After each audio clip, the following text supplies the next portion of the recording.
Hey everyone, welcome to the show. So, for as long as I can remember, Republicans have been clutching their pearls, wringing their hands about the border crisis. They claim it is the number one danger to our country. Fear News Network, OAN, Newsmax, all these other right wing pundits online, they decry the invasion at the border, especially when it's an election year. Have you ever noticed that? All of a sudden there's a, migrant crisis, invasion at the border. The caravan is coming. The caravan is coming. Anyway, it's nonstop. It's why when you ask a right-wing voter, what is your top concern? They always point to immigration. It's just beaten into their brains. And it's why Republicans are in the process right now of impeaching the Department of Homeland Security Secretary, Alejandro Mayorkas. So you might ask, why then are Republican lawmakers stonewalling and refusing to vote for a bill that would give them a significant victory on immigration issues? It would give them a victory on border funding. It would improve the thing that they say is our number one issue in this country. But it's simple. They want the talking point. They do not want to give President Biden, even more important, a win. And their entire strategy is being manipulated by none other than Donald Trump. You know, the guy who keeps whining about how Joe Biden won't do anything to fix the southern border. And they're not even trying to hide it anymore.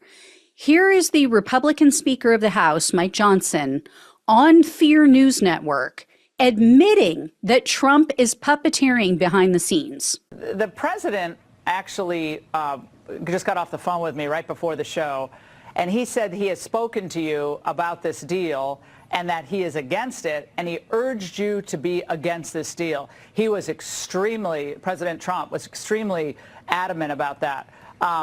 Your reaction to that, given the fact that, look, he knows how to do this enforcement stuff. You don't need some new bill coming out of the Senate to get the border enforced. Yeah, President Trump is not wrong. He and I have been talking about this pretty frequently. I talked to him night before last about the same subject. So, first of all, Trump is not the president, Laura. He is the ex-president at best. Even ex-president is giving far too much credit for a guy who did nothing but sit around stuffing his face with cheeseburgers, watching TV all day, or playing golf. So there's that. Second, how is this not election interference? They're always crying about election interference, yet this is being done explicitly to swing the election towards Trump. And then, and I'm, being hyperbolic a little bit, and then of course, the most obvious is their hypocrisy.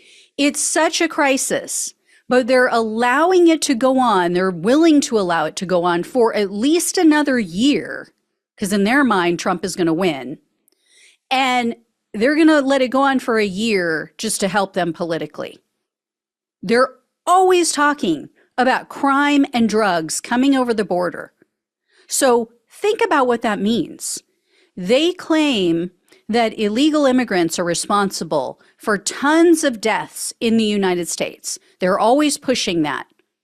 They're always, they're bringing in drugs, they're bringing in crime. Some, I assume, are good people. Remember that?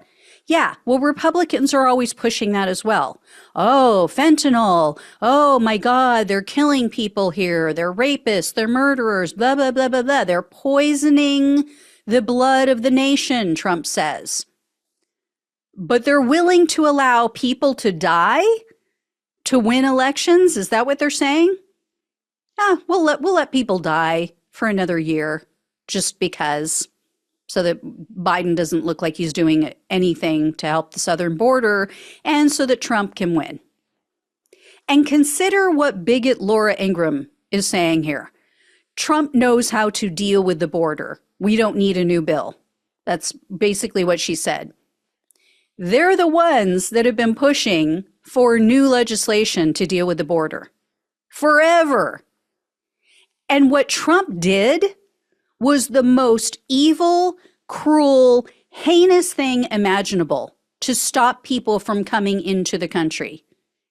He literally took children, even babies, infants, away from their parents to deter them from coming across the border. Hundreds of these people, hundreds of immigrants, still have not been reunited with their children, with their babies, after all of these years, because Trump and his vile, racist employees, people like Stephen Miller, do not see them as human beings. They didn't even bother to track them, so they could be reunited at some point in the future. And some of these children have been adopted out to other U.S. families. Some are just lost. If you guys have been following my coverage of this, you know the Biden administration has been trying to locate these kids, trying to get them back to their families. But in many cases, it's like searching for a needle in a haystack. There is literally no record of where they went or who has them. They could, at this very moment, be in the hands of child sex traffickers. No one knows.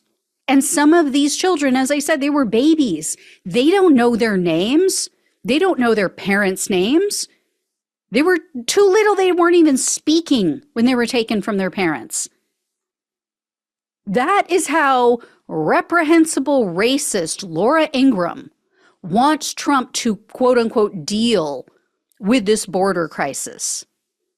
These are sick, craven people, and we can never, ever allow Donald Trump to take power again. If he does, we will see these inhuman, vicious policies enacted again, but it will be on speed. It will be on steroids due to the 2025 project and who Trump will place in his administration and in the courts. He's not going to make the same mistakes again. So I really hope that people can wake up their friends and family to all of this. I literally just about 2 months ago went and had dinner with my best friend who watches the news every night. She is, she's not someone who keeps up with it as I do on a daily basis, minute by minute, like eat, drink, and breathe this stuff.